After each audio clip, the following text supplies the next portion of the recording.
ما هو العنوان الذي قد تختاره لتلخص تجربتك في هذه الحياة؟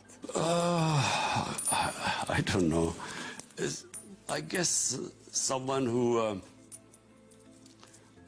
who was very fortunate, privileged. Allah was very kind to me. He gave me almost everything I ever wanted.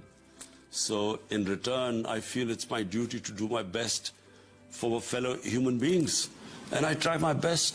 That's it.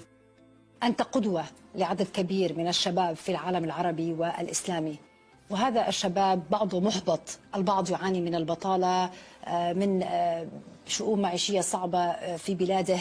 ماذا تقول للشباب العربي والمسلم؟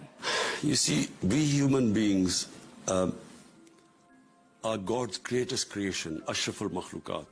And most of us don't realize how much potential Allah has given us. Because we have very small ambitions. We have very limited material ambitions.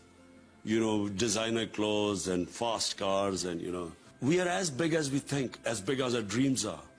So, you know, to the Muslim youth, I would say, have big dreams. You know, think of yourself. The bigger you think, the higher you will get. And the dreams should never be material.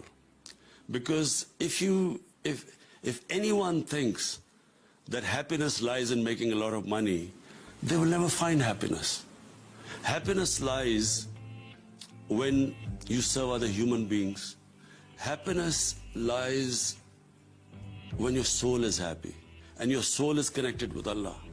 And so when Allah is happy, you're happy. And He's happy when you help as human beings. All the great people in this world always thought above themselves. You know, they, like a prophet, they didn't come into this earth to make money and build big buildings.